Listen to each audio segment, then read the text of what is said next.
filhos de Deus, primeira coisa que você tem que entender, Deus nos deu e nós precisamos desenvolver a sabedoria que Deus nos deu.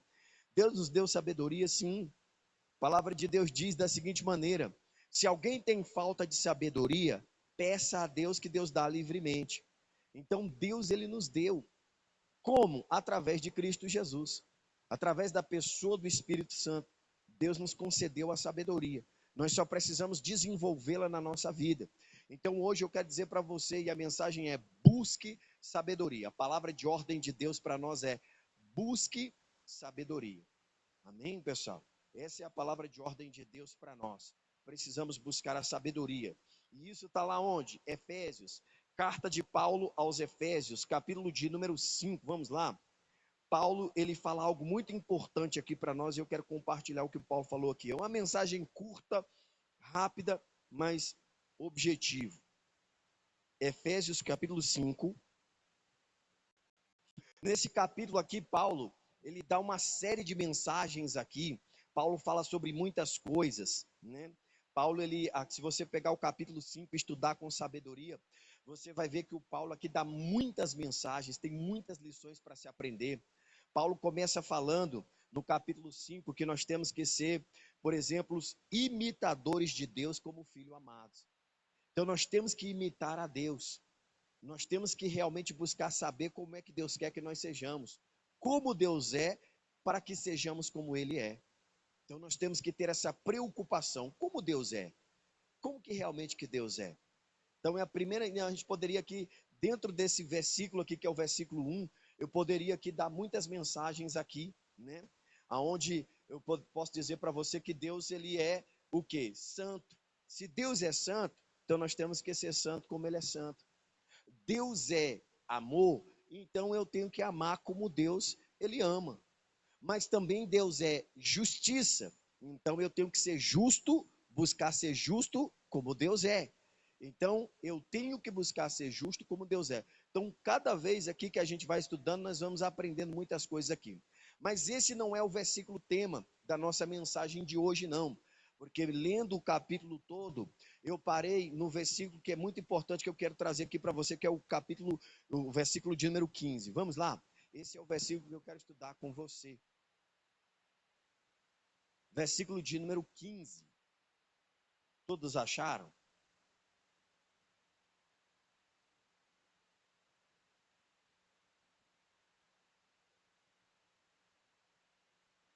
Aqui no capítulo 15, no versículo 15, ele nos alerta na parte, né, nessa parte aqui do versículo, nos dá um alerta muito importante. Olha o que ele está dizendo. Ele diz assim, ó: portanto, vede prudentemente como andais, não como nércios, mas como o quê, pessoal?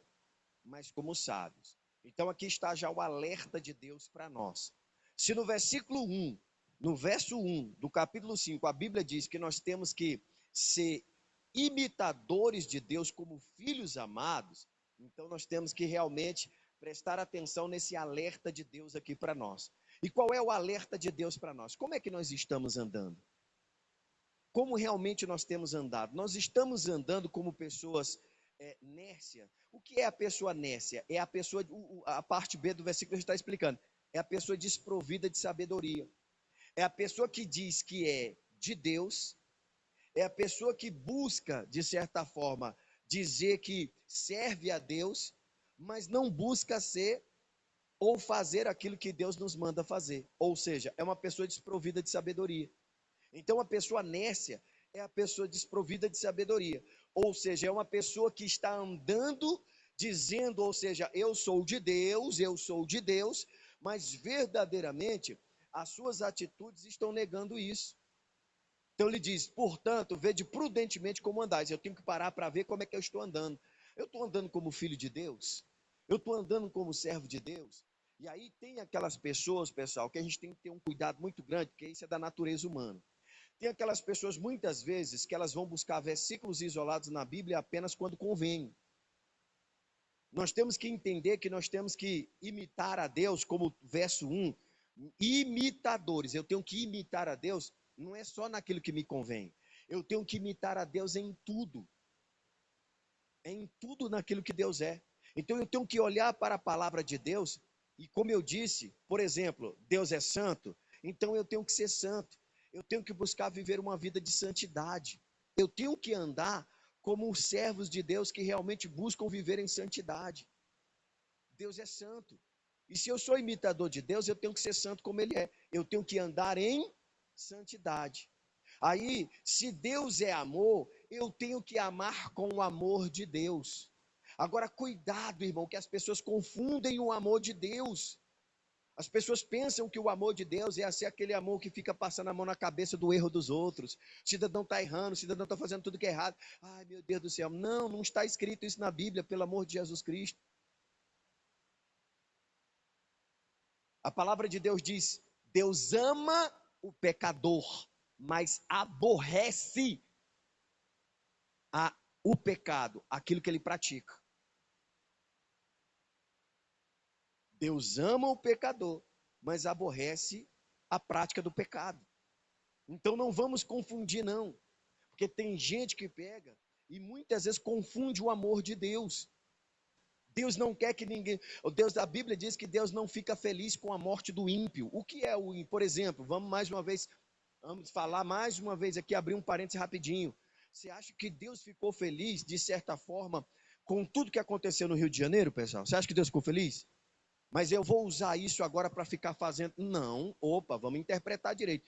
Deus não ficou feliz com o que aconteceu. Porque Deus não queria que aquelas pessoas padecessem da forma como eles padeceram. Mas eles escolheram aquilo. A pessoa escolheu. Foi uma escolha dela. Ela escolheu aquele caminho. Ela escolheu aquilo. Então Deus ama aquelas pessoas, mas a prática delas, em fazer o que é errado, em cometer crimes, Deus não ama, não. Deus não é feliz com isso. E a Bíblia diz que Deus é o quê? Justiça. E a justiça, está escrito na Bíblia, que é para o ímpio. A justiça está para quem o quê? Simplesmente vai e infringe o quê? A lei. Paulo disse isso. E aí a pessoa que muitas vezes desprovida de sabedoria pega e não compreende que o propósito de Deus não é que essas pessoas morressem, mas é que elas fossem sim o quê? Salvas. Mas qual é a função do diabo, pessoal? Qual é a função do diabo? Simplesmente o quê? Querer impedir o progresso do quê? Do plano de salvação de Deus. E é isso que nós temos que parar para entender. O diabo tem a finalidade de querer impedir o progresso do quê? Do plano de salvação de Deus. Levando aquelas pessoas a não terem a oportunidade de ter o quê? Um encontro de salvação com Deus. Então nós precisamos entender. Então fecha aspas aqui, que é para a gente continuar. Então se eu sou imitador de Deus, se eu ando, entenda muito bem, como realmente Deus quer que eu ande, como a palavra de Deus nos ensina, então eu tenho que ser santo como Ele é santo, eu não tenho que praticar iniquidade, eu não tenho que simplesmente fazer aquilo que desagrada a Deus. Eu tenho que amar, mas entenda muito bem, o amar a Deus é chegar para as pessoas e dizer assim, olha, Deus ama você, mas para com isso aí, que isso aí vai te levar para o buraco. Não é dizer, não, olha, Deus ama você, então não tem problema você continuar. Não, não tem isso não. Amigo, olha, Deus te ama demais. Deus ama tanto você, que Ele traçou um plano de salvação para você largar esse caminho e seguir a Cristo. E viver a vida de Deus. Então Deus quer que você viva o melhor de Deus. Deus não está feliz em ver você andando nesse caminho de perdição. Anda com Deus e você vai ser feliz. Anda com Deus e sua vida será uma bênção. É isso que Deus tem. Então ser imitador de Deus é isso, é amar com o amor de Deus. É mostrar que Deus não está feliz com a vida de pecado e iniquidade que a pessoa está vivendo. E que ela pode sim viver uma vida realmente repleta da graça de Deus. É buscar andar. Então ele diz, vamos lá, voltar no versículo 15 então. Ele diz, portanto, vede prudentemente como andais, não como nécios, mas como sábios. Nós temos que andar como sábio. E a pergunta que não quer calar é exatamente essa, irmão. Você já parou para analisar, para pensar como você tem vivido os seus dias aqui na terra? Como é que você está vivendo os seus dias? Como é que nós estamos vivendo os nossos dias aqui na terra? Deus faz essa pergunta. A palavra de Deus está fazendo. Como é que nós estamos vivendo? Pare para pensar nisso. Como você tem vivido os seus dias aqui na terra? Então a palavra de Deus, ele nos alerta a respeito disso, que nós temos que ter o cuidado com a maneira como nós estamos vivendo, a maneira como nós estamos servindo a Deus, a maneira como as pessoas estão olhando para nós, estão vendo a nossa maneira de falar, a nossa maneira de pensar e a nossa maneira de agir, porque temos que ser imitadores de Deus, porque temos que ser como Deus é, porque temos que falar como Ele fala. Se está faltando a sabedoria, então vamos buscar a sabedoria. A Bíblia não apenas nos alerta, mas também nos orienta como nós devemos viver, como nós devemos andar, como nós devemos realmente nos portar. É a palavra de Deus quem vai nos ajudar nisso. Então nós não devemos viver como insensatos, desprovidos de quê? De sabedoria. Mas nós temos que fazer o quê? Viver como sábios. E o sábio, ele vai parar para fazer o quê? Ele vai pegar a Bíblia Sagrada e todo dia ele vai pegar e vai pesquisar. Como é que Deus é? O que Deus é? Deus é santo, então eu tenho que ser santo como Deus é santo. Deus é justo, então eu tenho que praticar justiça como Deus é justo. Deus é amor, então eu tenho que amar como Deus ama. Amar como Deus ama. Amar com o amor de Deus. Viver verdadeiramente o amor de Deus. É isso que nós temos que fazer. Nós temos que verdadeiramente pensar como Deus pensa. Somos imitadores dele, então vamos pensar como Deus pensa. Não vamos ficar pensando pequeno, não. Em qualquer situação, em qualquer lugar que você estiver, nunca pense pequeno. Nunca deixe seu pensamento levar você a diminuir as coisas de Deus na sua vida. E a palavra de Deus nos orienta a isso, dizendo que os pensamentos de Deus não são como os nossos pensamentos, e nem os caminhos de Deus como os nossos caminhos. Porque os pensamentos de Deus são maiores que os nossos pensamentos. Então eu tenho que abandonar o meu pensamento pequeno e começar a me adaptar aos pensamentos grandes de Deus. Quem está entendendo, diga amém. Eu tenho que então deixar os meus caminhos e começar a trilhar o caminho de Deus, porque o caminho de Deus é caminho de paz. O caminho de Deus é caminho de vitória, o caminho de Deus é caminho de salvação, o caminho de Deus é caminho para a eternidade, não caminho para a perdição. Então os nossos pensamentos não são como os pensamentos de Deus. Aí ele diz lá, Jeremias 28 e o versículo 11, porque eu bem sei os pensamentos, são pensamentos que Deus tem para nós de coisas boas, ou seja, de paz, de alegria, de prosperidade, de redenção, de salvação, de renovação, de restauração. Deus não tem pensamentos de mal para nos dar. Deus não quer o nosso mal, mas Ele quer que nós venhamos alcançar exatamente aquilo que nós sonhamos em Deus. Então você tem que pensar como Deus pensa. Então isso aqui é muito importante. Nós temos que ir para lá para analisar. Mas aí você pode perguntar, você pode questionar, você pode fazer essa pergunta. Que pergunta? O que é ser sábio? Porque eu também já perguntei. Eu já orei a Deus, eu falei, Deus, mas realmente o que é ser sábio? Como realmente? Que sabedoria que a Bíblia está falando?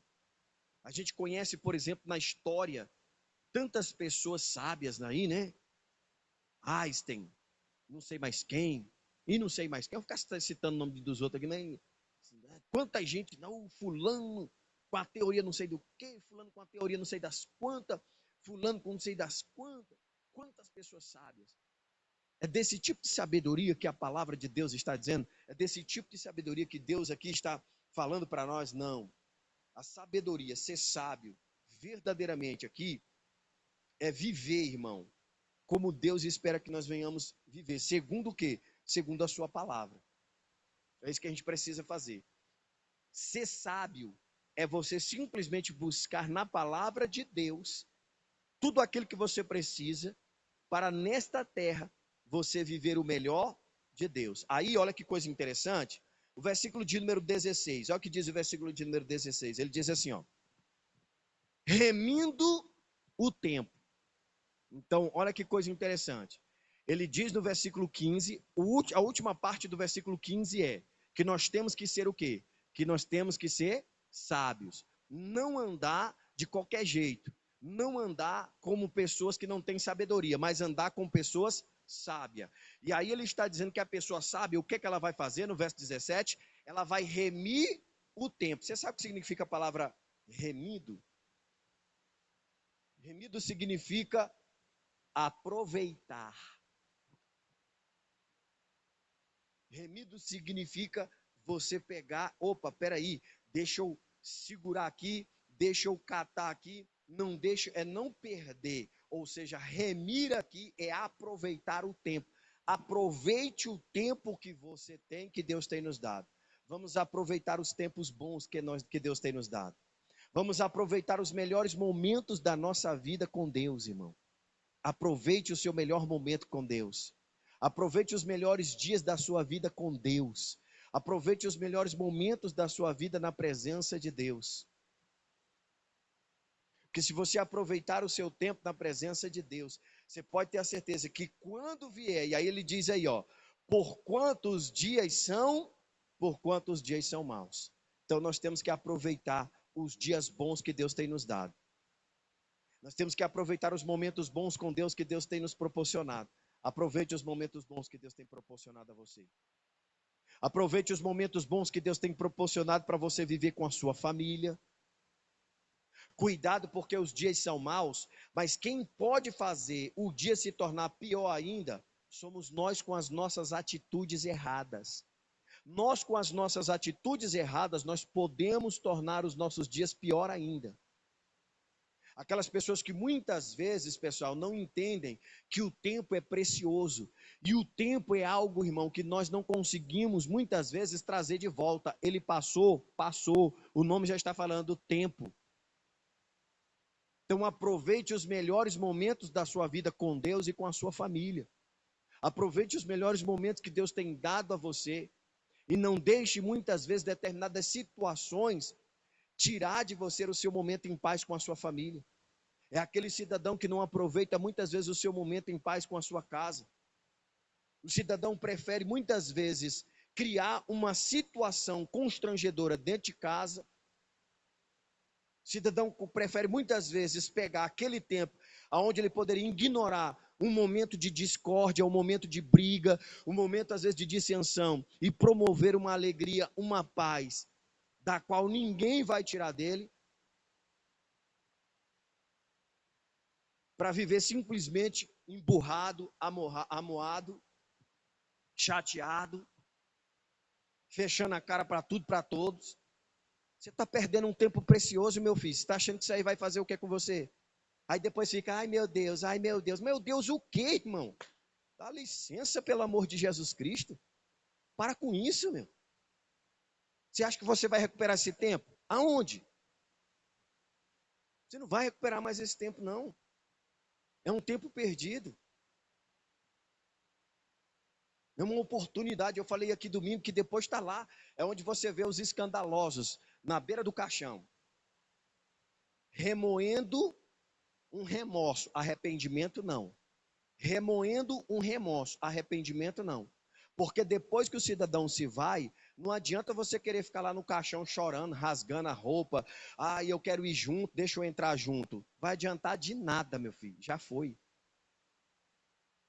Não aproveitou o tempo em família? Vai fazer o quê? Você não aproveitou o tempo de paz que Deus proporcionou e que você poderia ter feito de tudo para que isso fosse uma bênção na sua vida, você está perdendo. São oportunidades que a gente está perdendo.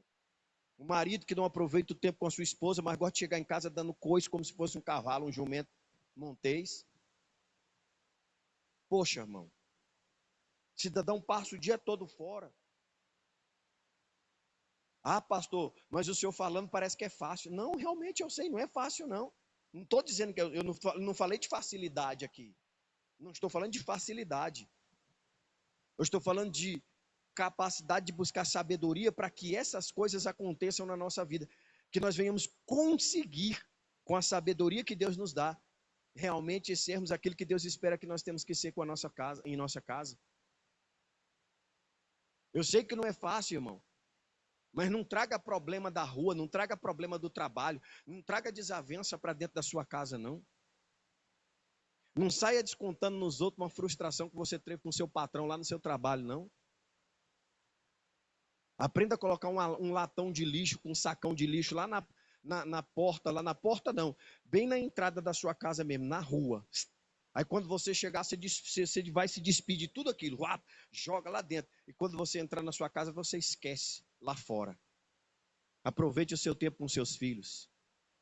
Aproveite o seu tempo com a sua esposa. Aproveite o seu tempo com o seu marido. Porque os dias que você fica amuado, de cara amarrada, de cara fechada, você não vai recuperar ele não. E muito pelo contrário, esse tempo vai passar e vai levar consigo momentos importantes que você não recupera mais às vezes. E isso vai desgastando a cada dia que passa o quê? O relacionamento em família, irmão. Então nós temos que aproveitar o tempo. O versículo 16, o que é que ele diz lá então? Remindo o tempo, aproveite o tempo. Ou seja, aproveite o tempo, irmão, seja sábio. Aproveite o tempo que você tem com seus filhos, com o seu marido, com a sua esposa abençoada. E não precisa muitas, pelo amor de Deus, não estou fazendo apologia também a espírito de miséria aqui não, tá? Mas não precisa às vezes de dinheiro para simplesmente você proporcionar um momento de alegria com a sua família, não. Precisa muito de dinheiro não, irmão. Esquece esse negócio aí. A pessoa só precisa querer. A pessoa só precisa estar disposta a fazer. Não, eu quero aproveitar o meu tempo. Eu vou aproveitar esses momentos aqui, porque eu não sei quando que eu vou tê-los novamente. Eu quero aproveitar esses segundos aqui, porque eu não sei se realmente isso aqui, eu vou ter novamente, a oportunidade que eu vou ter isso aqui novamente. Porque os dias são maus, irmãos. Os dias são maus, querido. Então faça você valer o tempo que Deus tem dado a você com a sua família, com a sua casa, dentro da sua casa. E aí vem o versículo 17, que é para a gente orar. Olha o versículo 17. Pelo que não sejais insensatos, ou seja, uma pessoa desprovida de sabedoria. Não seja uma pessoa insensata. Se nós somos de Deus, então vamos buscar essa sabedoria em Deus, irmão. Deus tem para nos dar. Vamos pedir a Deus, Deus não vai, irmão, nos negar não, o texto é claro, está precisando, Deus então me dê sabedoria para lidar com essa situação, abre os olhos do meu entendimento para que eu consiga mudar essa situação. Ele diz, porque não sejais insensatos, mas entendei, nós vamos entender qual seja o que, pessoal? Qual seja a vontade do Senhor. Nós precisamos entender qual é a vontade de Deus. E qual é a vontade de Deus para nós? É que você viva em paz. É que você viva a alegria da salvação de Deus na sua casa.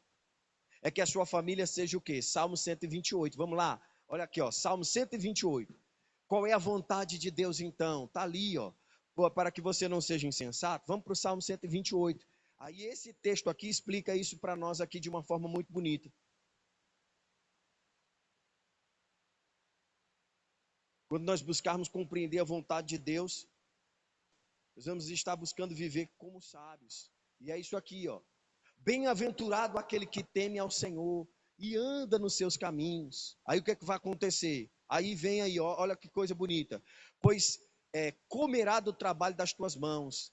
Bênção completa aqui, ó. Bênção completa para a família. Pois comerá do trabalho das tuas mãos. Aí Deus vai proporcionar para você trabalho. Você vai poder trabalhar, é um trabalho que não vai te estressar, é um trabalho que não vai te aborrecer, e por mais que aconteça, Deus vai te dar sabedoria para você não precisar pegar, e como eu disse, né, levar para dentro de casa uma coisa que não tem nada a ver, a sua família não tem nada a ver com os problemas que você passa no seu trabalho, sua esposa não tem nada a ver com o problema que você passa no seu trabalho.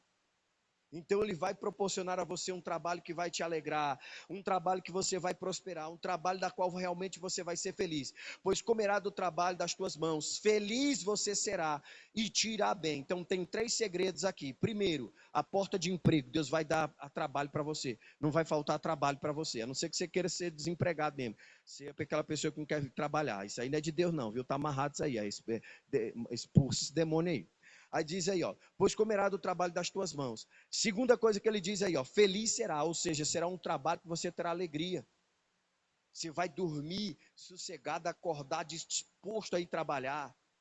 abençoando o trabalho, abençoando o seu patrão, abençoando, né, tudo que você faz lá, declarando que aquele lugar, aquele ambiente é um ambiente abençoado.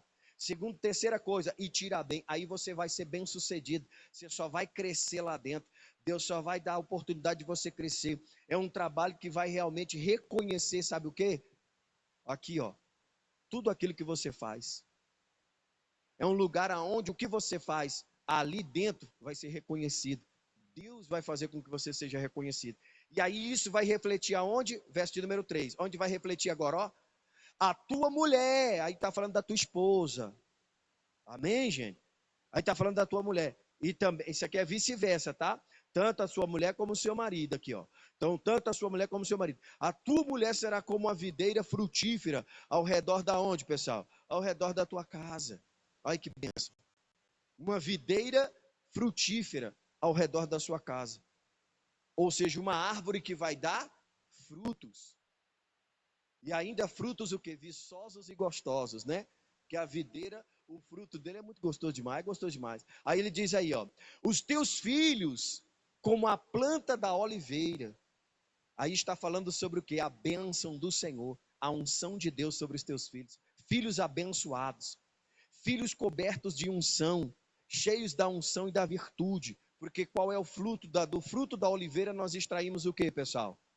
O azeite da unção. Hebreus, né, 1:9, 19, diz lá: amar-te a justiça, aborrecer-te a iniquidade, Deus o teu Deus te ungiu com o óleo da alegria, mais do que aos teus companheiros. Aí vai ter alegria total e completa, paz abundante dentro da tua casa. Então é bênção na sua vida, no seu casamento, para sua esposa, para o seu marido, é bênção na vida dos seus filhos, é bênção dentro da sua casa, é bênção fora e dentro da sua casa. Aí o versículo 4 ele diz aí, ó, aí diz assim, ó, eis que assim será abençoada, aí a bênção virá, é bênção, não é maldição, ela vai desfazer toda a maldição, e isso é consequência de quê? De alguém, de pessoas sábias, que buscam realmente ser imitadores de Deus, e assim será abençoado o homem, que faz o quê, pessoal? Que ouve essa palavra e diz, meu Deus, eu quero dessa sabedoria, que ouve essa palavra e diz, Deus, eu preciso dessa sabedoria, está faltando em mim, está faltando na minha casa essa sabedoria, eu quero dessa sabedoria, Deus, e aí você viverá o melhor de Deus, amém? Então que Deus abençoe você, guarde essa palavra na sua casa, no seu coração, não se esqueça disso, hein? Veja como é que você está andando, está faltando sabedoria, peça a Deus que Deus te dá, aproveite o tempo que Deus tem dado a você, querido, porque ninguém sabe do dia de amanhã, hoje você está aqui, amanhã você não sabe onde você está. Hoje você está em paz, amanhã você não sabe qual é o dia mau que pode se levantar contra você. Então aproveite cada momento que Deus tem dado a você, aproveite cada segundo e ore a Deus para aqueles que o inimigo muitas vezes não tem permitido ter oportunidade de ter acesso a essa palavra, para que possa realmente desfrutar do melhor de Deus. Que Deus fale mais contigo, que Deus abençoe tua vida. Vamos aplaudir o Senhor Jesus.